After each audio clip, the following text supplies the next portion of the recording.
Hello friends, मैं विकास कुमार तिवारी। आपका मेरे इस यूट्यूब चैनल सिंपल स्टडी में स्वागत है।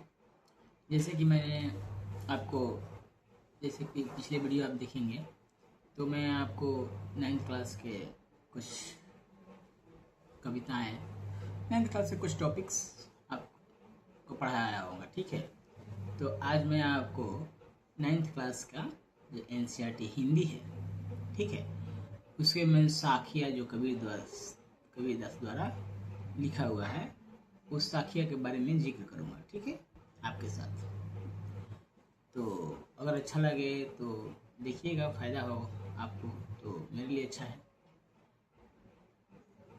तो मैं आपको बताऊंगा जैसे कि इस प्रकार है उनका कबीरदास की जो साखियाँ हैं, यानी दोहा यानी जो छंद होता है, छंद के अंदर आता है दोहे, जो कि अर्धसम्मात्रिक छंद के अंदर आता है, ठीक है। तो दोहा है ये, साखिया अर्थात दोहा, ठीक है। तो इस प्रकार है, पहला पैराग्राफ अगर मैं पढ़ूं कबीरदास के साखिया, तो कह रहे हैं, मान सरोवर सुहर जल, हंसा केली कराही, मुक्ता फल मुक्ता चुगे, अब उड़ी अनत न जाही। अर्थात कहने का तात्पर्य ये है कि जिस प्रकार मानसरोवर मतलब समझते हैं, मानसरोवर मतलब ऐसा जल का स्टोरेज, मतलब भरा हुआ जल जो साफ सुथरा हो, मतलब तालाब साफ सुथरा हो, भरा हुआ हो, वो मानसरोवर कहलाता है, ठीक है। तो मानसरोवर सुहर जल, हंसा केली कराही, मुक्ता फल मुक्ता चुगे, अब उड़ी अनत न जाही। यानी यहाँ को कह रहे हैं कि जिस प्रकार मानसरोवर में हंस खेलते हैं, कूदते हैं और क्रीड़ा करते हैं, मतलब अर्थात क्रीड़ा करते हैं और तथा मोती चुगते हैं, तो और उनको वही दुनिया अच्छी लगने लगती है। खेलना कूदना, उसी तालाब के अंदर खेलना कूदना और मोती चुगना यही अच्छा लगने लगता है, ठीक है। तो वो उनकी इच्छा उड़ के जाने की नहीं होती। अब उड़ी अनत न जाए, अब कहीं उड़ के जाने की इच्छा नहीं है। उसी प्रकार मनुष्य भी है, ठीक है। मनुष्य भी है, माया जाल में फंसा हुआ है और इस माया जाल को ही अपनी एक अलग अपनी दुनिया समझता है इसको, ठीक है। तो इसी माया जाल की दुनिया से वो नहीं निपट, मतलब आगे नहीं बढ़ पाता और उसी में फंसा हुआ रहता है। उसको यही दुनिया अच्छा लगने लगता है, ठीक है।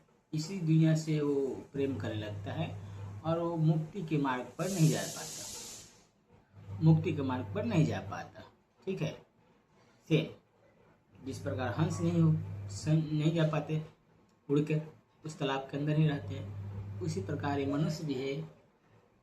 ये सांसारिक मोह माया एक उसके लिए तालाब ही है जो कि उड़ कर नहीं जा पाते, तो वो तालाब से उड़ कर नहीं, तो ये मुक्ति के मार्ग, मतलब हम लोग के लिए मुक्ति मार्ग, भगवान को प्राप्त करने का अंततोगत्वा यही होता है ना, कि व्यक्ति सारा संसारिक दुनिया से हट के मुक्ति की तरफ जाता है, भगवान की भक्ति करता है, भगवान के शरण में जाता है। वही कह रहा है कि जो मनुष्य है इसी माया जाल में फंसा हुआ रहता है और वो मुक्ति के मार्ग की तरफ अग्रसर नहीं हो पाता, नहीं जा पाता, भगवान को प्राप्त नहीं कर पाता। यही दुनिया उनको अच्छी लगने लगती है, ठीक है। पहला हो गया खत्म। अब आपका दूसरा मैं बताऊंगा। दूसरा है, प्रेमी ढूंढत मैं फिरो, प्रेमी मिले न कोई, प्रेमी ढूंढत मैं फिरो, प्रेमी मिले न कोई, प्रेमी को प्रेमी मिले सब विस्मृत होए। अर्थात प्रेमी ढूंढत मैं फिरो मतलब कहने का मतलब है कि प्रेमी एक भक्त, भगवान का भक्त, ये प्रेमी मतलब यहाँ हो गया भगवान का भक्त। प्रेमी ढूंढत मैं फिरो मतलब एक भगवान का भक्त जो है दूसरे भगवान के भक्त को ढूंढता है, एक प्रेमी दूसरे प्रेमी को ढूंढ रहा है, तो उसको दूसरा भक्त प्रेमी यानी नहीं मिलता। तो प्रेमी ढूंढत मैं फिरो, प्रेमी मिले ना कोई। क्यों नहीं मिलता? क्योंकि वो अहंकार में डूबकर ढूंढ रहा है। एक व्यक्ति जो प्रेमी है, अहंकारी है, अहंकार में डूबकर दूसरे प्रेमी भक्त को ढूंढ रहा है, तो उसको कोई प्रेमी भक्त यानी प्रेमी यानी भगवान का भक्त नहीं मिलता। ठीक है, यहाँ कहने का मतलब ये है, उसको कोई प्रेमी भगवान का भक्त नहीं मिलता। ठीक है, आगे कहते हैं जब व्यक्ति अहंकार को त्याग कर देता है, यानी वो व्यक्ति जो प्रेमी है भगवान का भक्त है, अहंकार को त्याग कर देता है और दूसरा प्रेमी यानी दूसरे भगवान भक्त को ढूंढने लगता है अहंकार को त्याग करके, तब उसको प्रेमी यानी दूसरा भगवान भक्त मिल जाता है। किसके रूप में? मन की शांति के रूप में। तो क्या होता है? सब विष अमृत हो, सारा विष अमृत हो जाता है, यानी सारा कष्ट है सुख में बदल जाता है। ठीक है, यहाँ तक आपका हुआ। अब मैं आगे जो बताऊंगा तीसरा जो है इस प्रकार है, हस्ती चढ़िए ज्ञान को सहज दुलिचा डाल, स्वान रूपी संसार है भूखंदे झक मार। यहाँ कह रहे हैं कबीर, हस्ती चढ़िए ज्ञान को सहज दुलिचा डाल, यानी सहज स्वाभाविक और सहज, दुलिचा मतलब कालीन, स्वाभाविक और सहज रूपी कालीन को बिछाकर हस्ती चढ़िए ज्ञान को, मतलब हाथी रूपी ज्ञान की चढ़ाई करनी चाहिए। ठीक है, स्वान रूपी संसार है भूखंदी झक मार, यानी ये संसार जो है, स्वान मतलब कुत्ता, ये संसार जो है कुत्ते के समान है। स्वान रूपी संसार है भूखंदी झक मार, यानी उनको भोंकने दे। ये संसार जो है, तुम आगे जब आगे बढ़ते जाओ, पीछे मुड़ के ना देखो, आगे बढ़ते जाओ। और जिस प्रकार हाथी आगे चलते रहते हैं तो पीछे पीछे कुत्ते भौंकते रहते हैं, उसी प्रकार जब तुम आगे बढ़ोगे तो पीछे पीछे समाज की जो कुछ कुरीतियाँ बुराइयाँ जो है आपके पीछे पीछे आपको ऐसे कुत्ते के माफिक भौंकते रहेंगे। जिस प्रकार वो कुत्ता भौंकते भौंकते हाथी के पीछे पीछे भौंकते भौंकते चुप जाता है, उसी प्रकार तुम आगे बढ़ो, नज़रअंदाज करो, आगे बढ़ते रहो, सब चीज़ को भूल कर एक साइड करके आगे बढ़ते रहो, और स्वयं ये जो संसार जो है भौंकना बंद कर देगी। भूखने दो, उनको चिल्लाने दो, अपने आप चुप हो जाएंगे। ये कहने का अर्थ मतलब ये। ठीक है, आपको मैंने तीसरा बता दिया। चौथा इस प्रकार है, पखा पखी के कारण सब जग रहा भूलान। ठीक है, निष्पक्ष होई के हरि भजे सोई संसुजान, यानी यहाँ कहने का अर्थ है कि कोई व्यक्ति पक्ष विपक्ष के कारण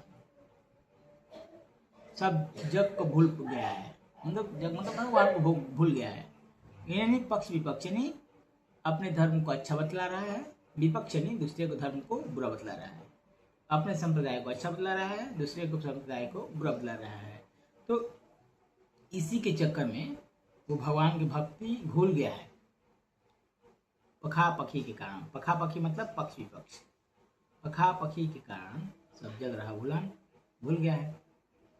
ठीक है, यहाँ हुआ दूसरा लाइन,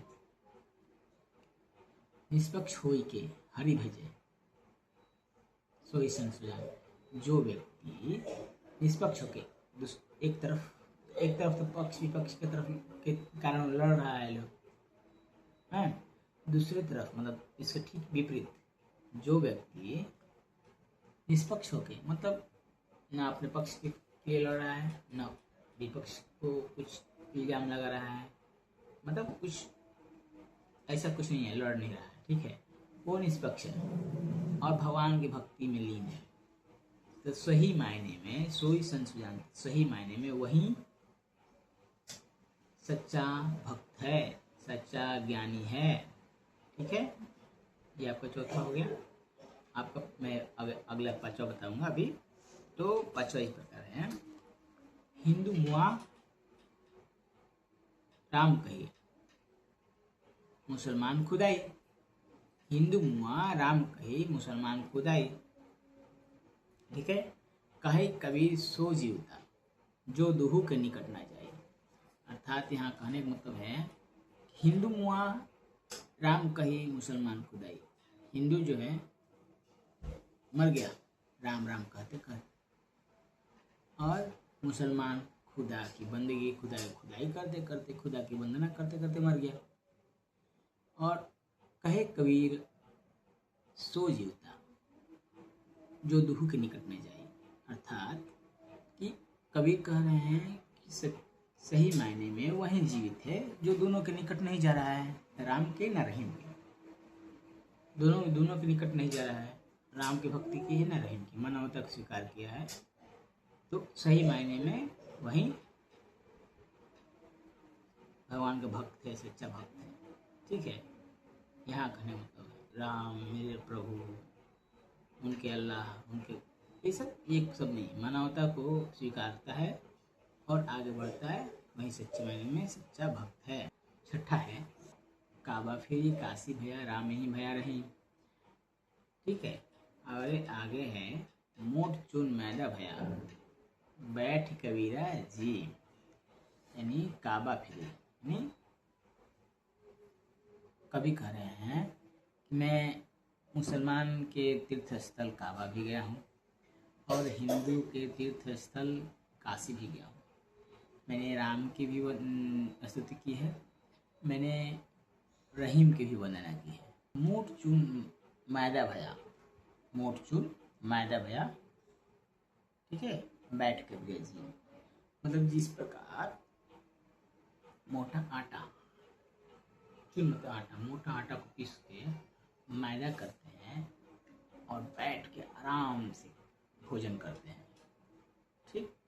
ठीक उसी प्रकार मनुष्य को है जो संकीर्णता है ना धर्म के प्रति, धार्मिक, कि मेरा गॉड, मेरा अल्लाह, मेरा देव, जो भी हो, ये सब के प्रति जो संकीर्णता है, दूसरे को बुराई करना, अपने को अपने पक्ष अच्छा कारण बताना, ये जब संकीर्णता जो है ना उसको पीस के, किसमें सद्बुद्धि और सद्भावना के मशीन, एक प्रकार से मशीन कह सकते हैं, मशीन में पीस के तब तुम भगवान की भक्ति करोगे, बहुत आनंद आएगा। ये कहने का असली में सच्चा भक्त वही है। ठीक है, आगे है सत्वा कह रहे हैं कबीर ऊंचे कुल का जन्मिया।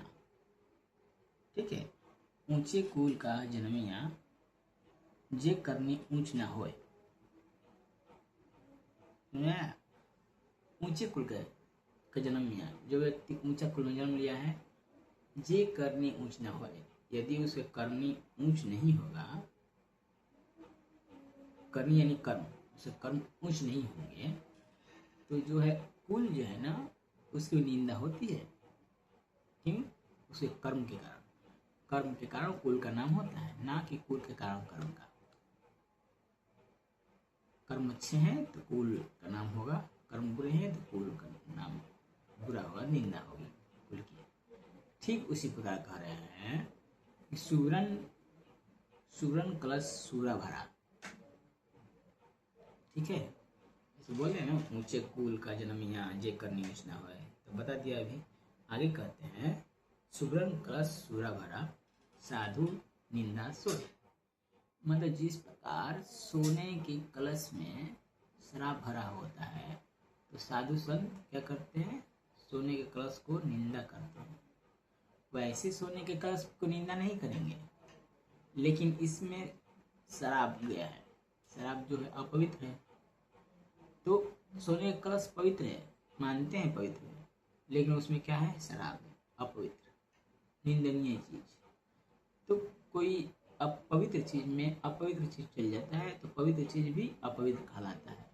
इसी प्रकार सुरन कलश सूरा भरा साधु निंदा सोए। साधु निंदा करेंगे क्योंकि उसमें शराब भरा हुआ है। ठीक है, ये ऐसे एग्जाम्पल है, कलश का भी निंदा होगा। इस प्रकार आपके कर्म अच्छे नहीं होंगे तो कुल का नाम नहीं होगा, कुल का अच्छा नाम नहीं होगा, बुरा होगा, निंदा होगा, कुल की निंदा होगा। ठीक है, इस प्रकार का भी ये आपका लगभग मतलब खत्म हो गया ये साखिया 9th क्लास का। ठीक है, आपको अच्छा लगेगा तो बताइएगा, देखिएगा, फीडबैक दीजिएगा, मैं कोशिश करते रहूँगा। ठीक है, धन्यवाद।